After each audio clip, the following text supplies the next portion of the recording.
3월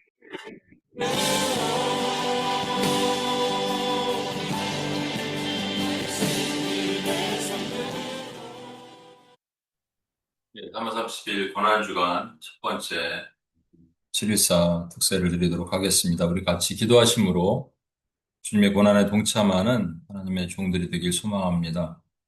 그리고 주님께서 우리에게 들려주신 말씀을 오늘도 우리 심령의 신비에 박히게 하여 주시옵소서. 같이 기도하고 주님 앞에 나아가겠습니다. 주님 하나님,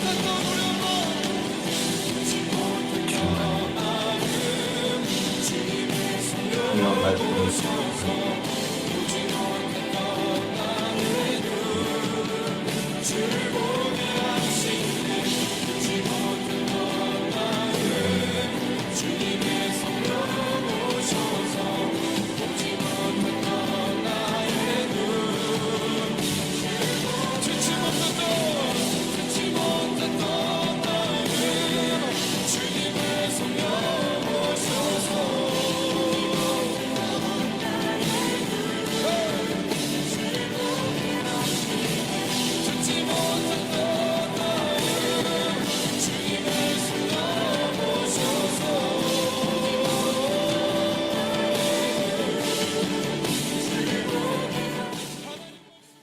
하나님 아버지 감사합니다. 오늘 고난주간 2026년 고난주간의 첫 시작입니다.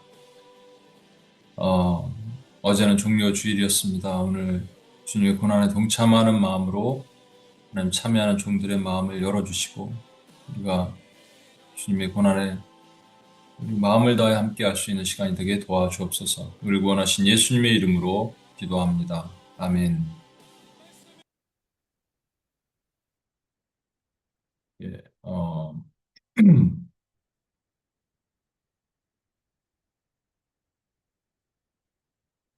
잠깐만요.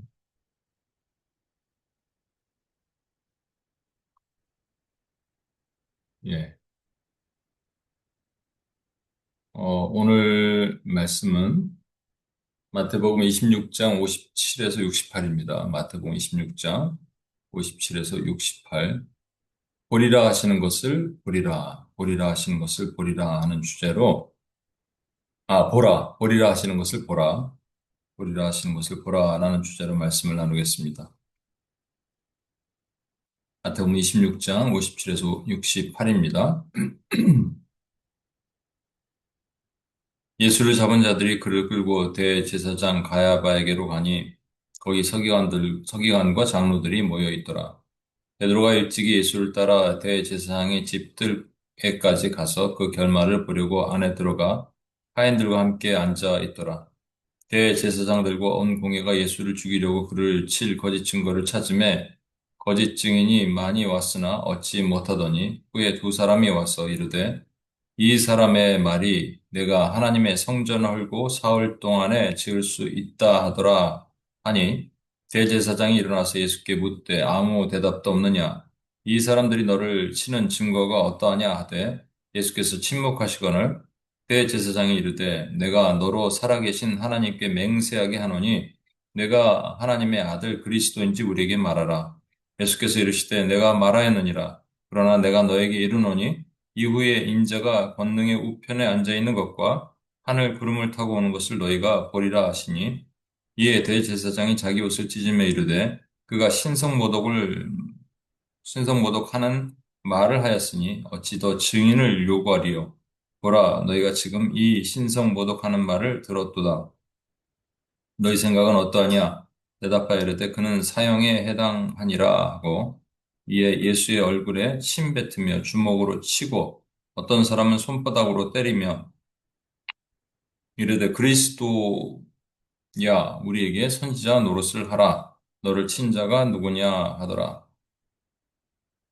10계명의 제9계명이 내 이웃에 대해서 거짓 증거하지 말라입니다. 그런데 지금 이 대제사장이 한 명이어야 되는데 그 장인과 사위가 같이 해먹고 있죠. 그리고 서기관, 장로들이 이 바야바 법정에 왔어요. 그러니까 이제 대제사장들은 이게 그 정치적인 세력이라고 말씀드렸고, 서기관, 장로들은 이 율법적인 세력이에요. 종교와 정치가 같이 결탁했어요. 그래서 유대 지도자들이 지금 그토록 목숨 걸고 지키고자 하는 십계명을 버젓이 어기는 겁니다. 59절, 60절 보시면 대제사장과 온 공회가 예수를 죽이려고 그를 칠 거짓 증거를 찾으면 그 거짓 증거를 찾고 있는 거예요. 거짓 증거하지 말라 그랬는데 거짓 증거를 찾아요. 60절에 거짓 증인이 많이 왔으나 얻지 못해. 이건 앞뒤로가 또 안 맞아요. 증거도 앞뒤가 맞아야 됩니다. 증인 그러면 두 명이 돼야 되죠. 최소 단위. 두 명이 앞뒤가 안 맞으면 세 번째, 한 명 더 와야 되는데 그 세 명도 안 맞으면 증거가 이루어질 수 없는 겁니다. 근데 이후에 두 명이 와서 이렇게 얘기합니다. 여기서 두 명, 그러면 우리가 최소 단위 증인, 그러니까 교회 탄생을 의미하고요. 이거는 거짓 증인이 오는 거예요. 그러니까 앞으로 장차 짝퉁 교회가 탄생하는 것도 예언케 하시는 모습입니다. 그들이 뭐라고 말하냐? 61절 보세요. 이르되 이 사람의 말이 내가 하나님의 성전을 헐고 사흘 동안에 지을 수 있다 하더라. 나중에 제자들도 이거 처음에 깨닫지 못했다가 나중에 제자들은 깨닫게 됐죠. 이게 그리스도의 몸에 대해서 하시는 말씀이구나. 성전이 그리스도의 몸이었구나. 이 성전을 헐라. 그리스도께서 죽으시고 3일 만에 부활하시는 내용이구나를 깨닫게 되는데 지금 이들은 이걸 갖고 거짓 증거를 삼으려 그런 이유가 뭐겠어요? 진짜 그렇게 말했다라고 문자적으로 이해하려고 하기 때문에 그런 겁니다. 그러니까 영적인 의미, 정말로 주님이 의미하신 것을 이들은 이해할 수가 없었어요. 이것을 정용하면은 우리에게도 동일하게 오늘날에도 나타납니다. 성경에 감추신 의미가 있어요. 성경에 감추신 의미를 영적으로 우리가 보지 못하면 볼 수가 없습니다. 근데 표면적으로 나타난 의미로 그냥 보는 것을 문자주의, 성경 문자주의라고 얘기하거든요. 그러니까 대표적으로 우리 묵시서 있죠. 뭐 다니엘, 스가랴, 그다음에 대표적인 계시록, 요한계시록 이런 것을 묵시라 그럽니다. 묵시는 하나님이 드러내셨다라는 말이에요. 그러니까 드러내시기 때문에 우리가 알 수 있다라는 거예요. 그러면 드러내셨다는 것은 그냥 우리가 보면 볼 수 있다가 아니라는 말입니다. 드러내셔야지 우리가 깨달을 수 있다는 거예요. 뭐, 예를 들어서 이런 거죠. 마지막 때를, 언제 내가 올 것이다. 또는 무슨 사인으로 주님이 올 것이다. 분명하게 얘기하시면 되는데, 마태복음에 보면 주님이 이 천국복음이 온 세상에 증거돼요. 전해지고 그러면 주님이 오신다. 또 이것을 우리가 문자적으로 해석하면 그래서 이걸 미전도 종족에게 지금 뭐 3천 몇백 개 남아있는 미전도 종족 복음화율이 2% 이하 얘기하는 거예요. 거기를 빨리 전도하면 주님이 오신다. 이렇게 해석을 하는 것이 문제죠. 천국 복음이 모든 민족, 주님이 보시기에 모든 민족은 구원받을 모든 민족을 얘기를 하는 거예요. 그러니까 이게 이 성경을 그대로 있는 그대로만 볼 수가 없어요. 대표적으로 요한계시록에 보면 여러분 재앙이 나오는데 일곱 재앙이라는 게 나오죠. 일곱 가지 재앙이에요. 근데 그게 인을 떼실 때마다 하나씩 재앙이 나타나고 그다음에 나팔을 한 번씩 불 때마다 재앙이 나타나고 물론 마지막에 뭐 일곱 번째 이런 건 재앙이 아니지만 다섯 번째도 그렇고, 일단, 예를 들어서, 그리고 마지막에는 이 대접재앙이 나타납니다. 이게 순차적으로 일어난다. 그래서 그게 언제 일어나느냐?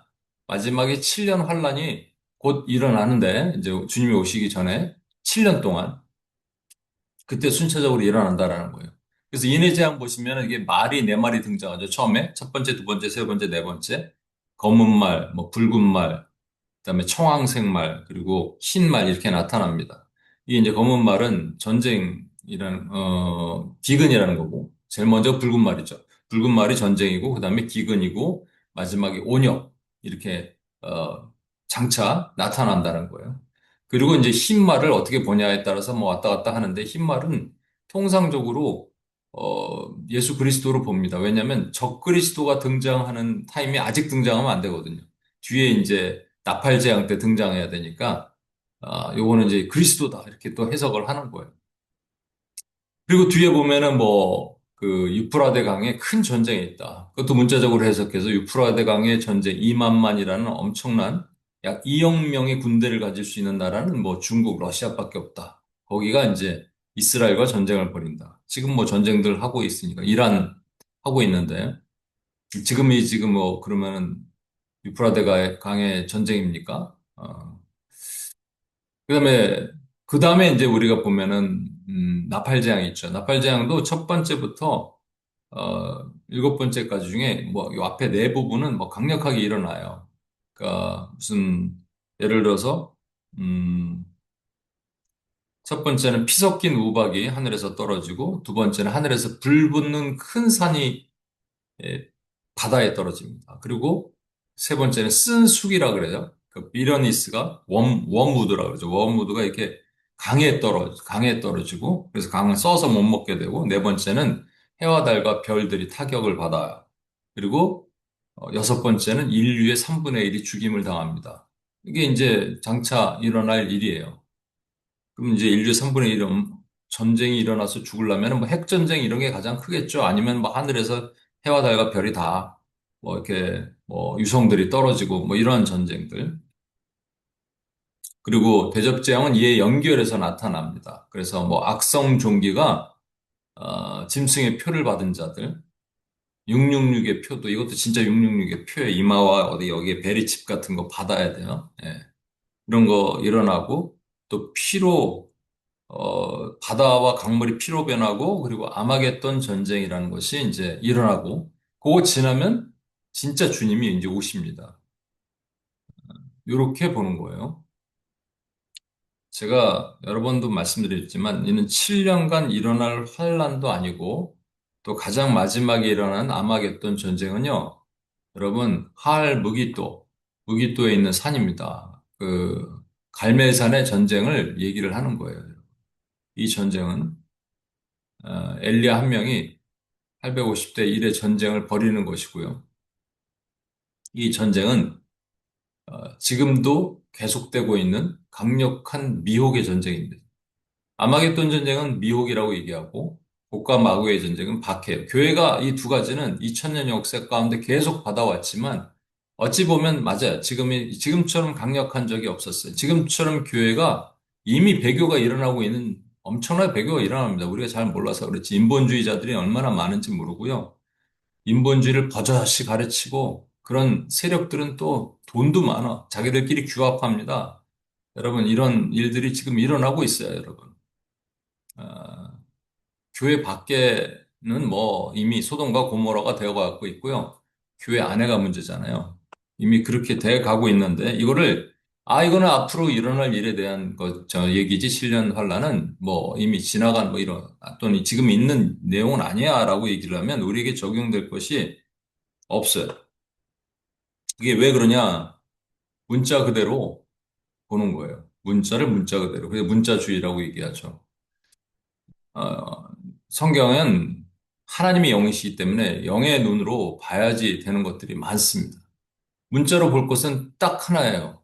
창세기 1장부터 10장까지. 1장 1절. 태초에 하나님의 천지를 창조하시니라. 여러분, 불신자들이 왜 못 믿느냐? 이게 안 믿어지는 거예요, 여러분. 이거를 또 의미적으로 해석을 알아요. 뭐 첫째 날, 둘째 날 이런 것도 문자적으로 보면 안 된다. 이렇게 말하는 거꾸로 말하는 자들이 있습니다. 그러니까 참 청개구리들이에요. 예수님 시대의 죄가 지금 우리 여기에서도 그대로 이어져 오기 때문입니다. 성전을 헐라 사흘 만에 내가 지으리라라는 것을 문자적으로 보는 사람들이 그 눈이 영안이 열리지 않기 때문에 동일하게 오늘날에도 나타나고 있다라는 거예요. 영적인 눈이 열려야 됩니다. 그러니까 여러분. 이 시대는 영적인 눈이 열려야 돼요. 영적인 귀가 열려야 돼요. 그래서 지금 뭐를 싸워야 되는지, 무엇과 싸워야 되는지 분명히 알아야 됩니다. 우리는 군대로 부르셨어요. 강력한 인본주의 영들이 음녀의 세력으로 강력하게 지금 교회를 공격해 오고 있고, 교회가 뭐 그런 많은 법제화 되는 것들이 있잖아요. 우리나라도 지금 포괄적 차별금지법뿐만 아니라 모자보건법, 민법 개정, 교회를 공격하고 있다고요. 다른 것이 아니에요, 여러분. 근데 이런 내용은 이게 아니고 우리가 장차 앞으로 뭐 아마겟돈 전쟁이 일어날 거고 이미 할무기또의 전쟁이 일어나고 있다고요. 그런 것에 대해서 영적인 눈이 열려야 되는데 이제 그 뒤에 또 한 장면이 나옵니다. 이게 뭐냐면 예수님에게 대제사장이 재차 물어요. 63절 보세요. 예수께서 침묵하시고는 대제사장이 이르되 내가 너로 살아계신 하나님께 맹세하게 하노니 내가 하나님의 아들 그리스도인지 우리에게 말하라 라고 얘기하니까 그때까지 침묵하시던 주님이 갑자기 말씀을 하시는 거예요. 64절 보세요. 예수께서 이르시되 내가 말하였느니라. 그러나 내가 너에게 이르노니 이후에 인자가 권능의 우편에 앉아 있는 것과 하늘 구름을 타고 오는 것을 너희가 보리라. 이 말씀을 하시자마자 대제사장이 옷을 찢으면서 이건 신성모독이다. 더 이상 무슨 증거가 필요하냐 이런 거예요. 여러분 신성모독이라는 것은 신에 대한 하나님에 대해서 모독했다는 말이잖아요. 하나님이 말씀하시는데 당신이 당신 얘기하는데 뭐가 모독이라는 거예요. 그러니까 이들은 하나님을 볼 수 있는 눈이 없기 때문에 이런 말을 하고 있는 겁니다. 여러분 근데 좀 이상한 것은 이 대목을 보셔야 돼요. 예수님께서 지금까지 신복을 지키셨어요. 근데 네가 하나님의 아들 메시아냐? 이 질문에 대해서 예수님이 그렇다라고 말씀하시면서 이렇게 대답하니까 신성모독이라고 옷 찢고 그다음에 이 종들이 뺨을 때리고 침을 뱉고 주먹으로 얼굴을 칩니다. 아니 어차피 가만히 계실 거 그냥 가만히 계시면 도살장에 끌려갈 어린 양처럼 가만히 계시지 왜 그래갖고 괜히 맞고 그러시냐고요. 침뱉음 당하시냐고요. 그죠? 불필요한 얘기잖아요, 이거. 근데 주님이 뭐라고 하셨는지 잘 보세요. 이후에 인자가 권능의 우편에 앉아 있는 것을 보리라. 그 다음에 또 하나 보는 거는 하늘 구름을 타고 오는 것을 보리라 그러셨죠. 그러니까 시제가 틀린 거예요. 이후에 그랬는데 내가 이제 부활 승천하고 이후에 너희가 보리라 하는 것은 인자가 권능 우편에 앉아 있는 것을 보리라는 것은 아, 예수님이 부활 승천한 이후부터 지금까지 우리가 보고 있는 거예요. 그 다음에 하늘 구름을 타고 오는 것을 보리라라는 것은 마지막 재림 때 전 인류가 보는 겁니다. 그러니까 앞에 보리라는 제자들이 보는 거고요. 뒤에 보리라는 심판 때 모든 사람이 다 보리라라는 거예요. 이 지금 네가 메시아냐라고 얘기하니까 이 보리라라고 말씀하신 것의 주체, 지금 우리가 살아있는 이 동안에 보리라라는 앞에 부분은 제자들을 위해서 하신 말씀이에요.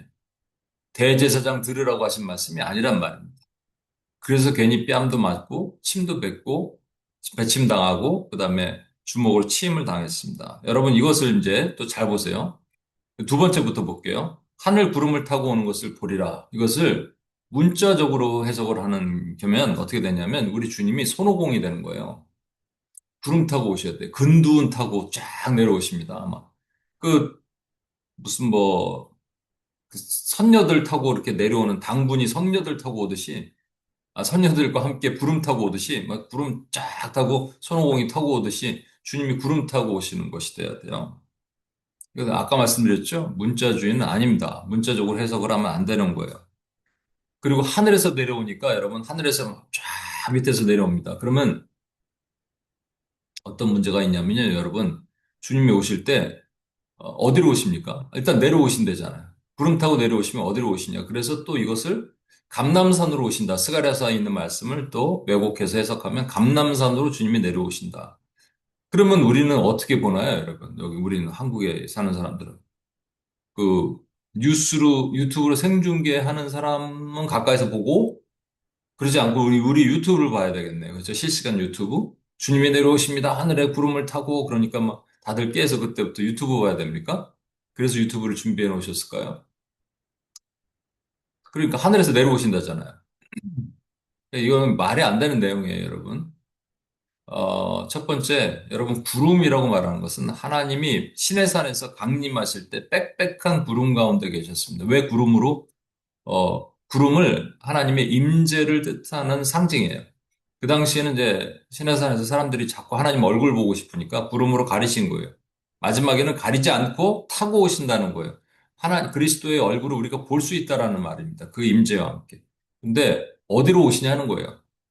예, 저쪽으로 오시면 우리 시차가 다른 곳으로 오면 우리가 잠잘 때 오시잖아요. 예, 그 개념이 우리가 가지고 있는 사고의 체계의 개념이에요. 마지막 때가 되면 베드로 사도가 얘기했죠. 체질이 다 풀어집니다. 우리가 보는 이 공간의 개념이 다 풀어지는 거예요. 시간의 개념도 다 없어지는 거예요, 여러분. 주님이 이것을 이루시고 그래서 그냥 다 주님의 영광을 보고 그 앞에 죄인과 악인과 선인을 가르치게 심판하시는 자리로 우리를 다 불러 모으시는 거예요, 여러분. 그걸 어떻게 구름 타고 오시는 손오공처럼 생각을 하십니까, 여러분? 두 번째가 이거라면 첫 번째도 마찬가지예요. 인자가 권능의 우편에 앉아 있는 것을 보리라. 이거는 예수님이 부활 승천하시고 교회가 태동된 지금까지 인자가 권능의 우편에 앉아 있는 것을 봐야 됩니다. 그죠? 그리고 성경에는요, 이렇게 앉아 있는 것을 본다는 구절이 있어요. 베드로가 3천 명 앞에서 전도할 때 뭐라 그랬냐면 사도행전 2장에 보면 하나님이 오른손으로 예수를 높이심에 주께서 내 주께 말씀하시기를 내 우편에 앉아 있으라. 시편에 다윗이 말한 것을 인용해서 너는 내 우편에 앉아 있으라. 내가 너를 높였다. 이렇게 말해서 내 옆에 앉아 있으라라는 내용을 베드로가 그대로 인용해서 말하고 있습니다. 또 히브리서 10장 12절에는 이런 말씀이 있어요. 오직 그리스도는 죄를 위하여 한 영원한 제사를 드리고 하나님 우편에 앉으사. 그다음에 마가복음에 마가는 이렇게 묘사를 하고 있어요. 마가복음 16장입니다. 주 예수께서 말씀을 마치신 후에 하늘로 올려지사 하나님 우편에 앉으셨느니라. 그리고 바울도 이렇게 얘기하죠. 골로새서 3장 1절입니다. 그리스도는 하나님 우편에 앉아 계시느니라.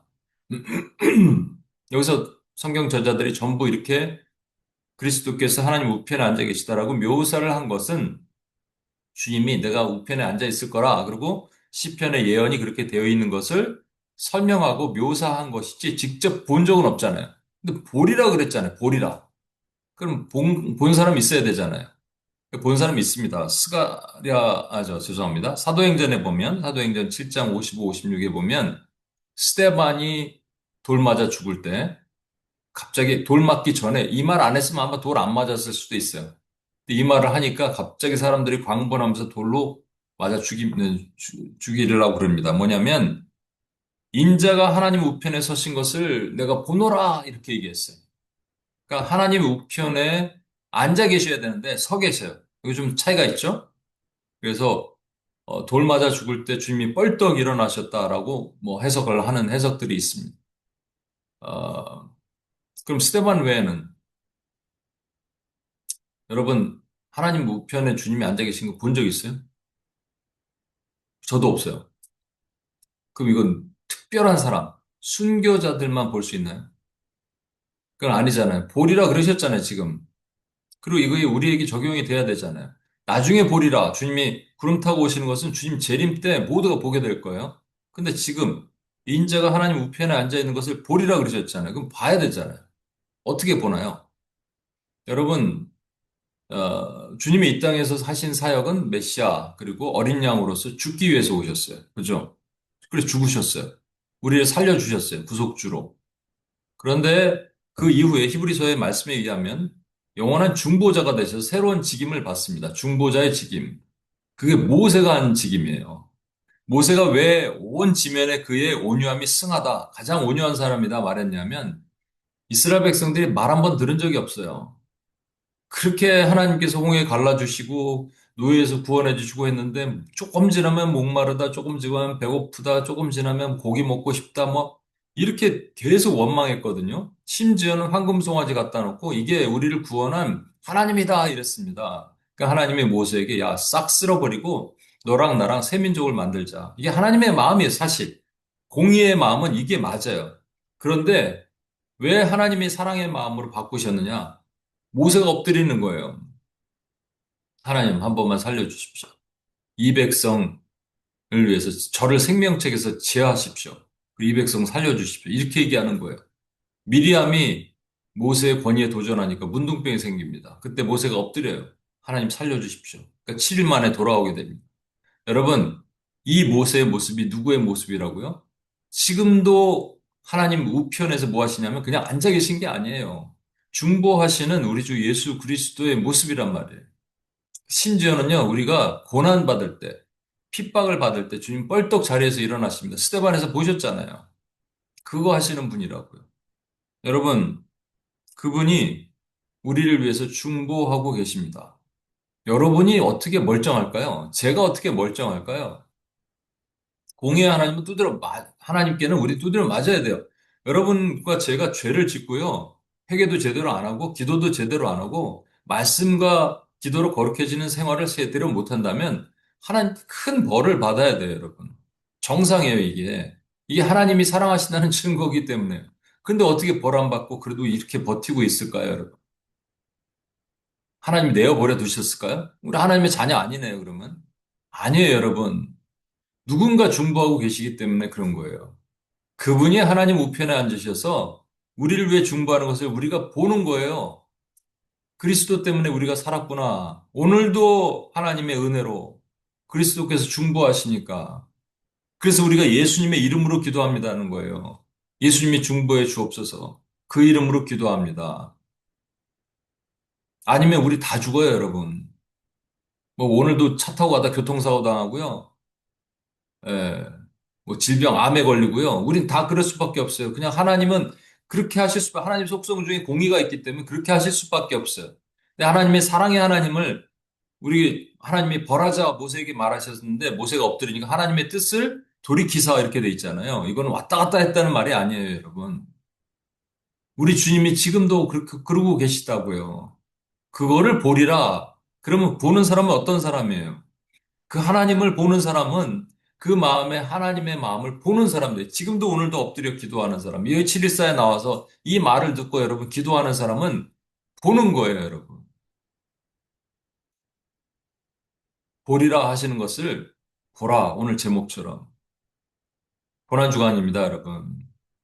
어떤 분은 금식으로, 어떤 분은 뭐, 여러분 작정의 기도로 하실 텐데, 그냥 기도하신 게 아니라, 저와 여러분을 위해서 십자가로 죽으신 주님이 지금 그 사명 다 감당하고 그냥 천국에서 하나님 우편에서 그냥 앉아서 쉬시는 게 아니, 지금도 일하시는 거예요. 지금 더 많이 일하시죠, 중보자로. 어떻게 모든 사람이 기도를 다 중보하실까? 하신다니까요. 전능하신 하나님 그거 못 하시겠어요? 그러니까 저와 여러분이 이 연약함을 다 하시고 체휼하시고 오늘도 아버지 하나님께 한 번만 이 포도밭에 세운 무화과나무에 우리는 열매 맺지 못한 3년 동안 열매가 없어. 그럼 찍어버리지. 인간은 저도 찍어버리고 싶어요. 그런 사람들 보면. 그런데 하나님 뭐라 그랬어요? 우리 주님이. 그 포도원에 있는 포도원 지기가. 주여 1년만 더 봐주십시오. 이게 주님의 마음이란 말이에요. 보는 거예요. 우리 삶을 통해서 와, 내가 이렇게 아직도 살아있구나. 나 아직도 호흡하고 있구나. 주님이 중보하셔서 그런 겁니다. 보리라. 그 은혜 가운데 들어가는 저와 여러분이 되셨으면 좋겠습니다.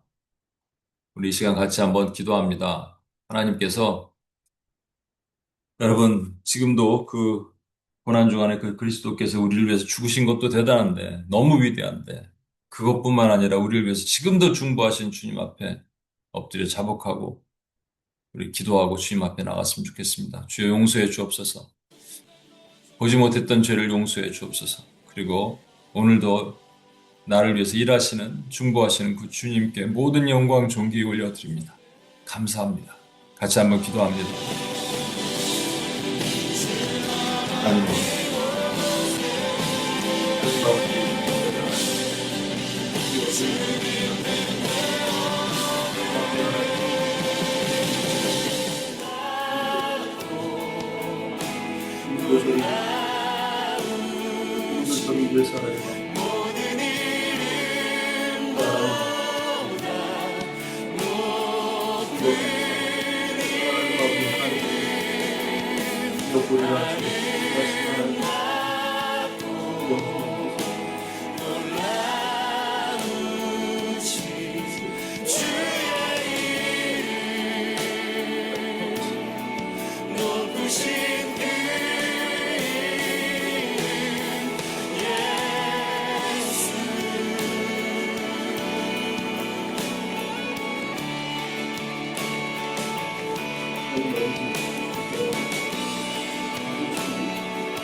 주님 감사합니다. 우리를 위해 피 흘려 죽으신 어린 양으로서 오셔서 이 땅에서 사역하신 것만으로도 우리가 몸둘 바를 모르겠는데 지금도 계속 우리를 위해서 충고하시고 기도하시고 그래서 우리가 이렇게 멀쩡히 있는 것을 깨닫지 못하고 여전히 알지 못했습니다. 주께서 하나님 보좌 우편에서 우리를 위해 충고하신 것을 보리라. 오늘도 봅니다, 주님. 그리고 엎드립니다. 주님이 중보하셨기 때문에 내가 이렇게 멀쩡하구나. 주님이 중보하셨기 때문에 우리의 기도가 응답받는구나. 오늘도 보게 도와주옵소서. 그 은혜가 이 고난주간에 강같이 흐르게 하여 주옵소서. 우리 구원하신 예수님의 이름으로 기도합니다. 아멘. 모든 이름 보다 높은 이름 아름답고 놀라우신 주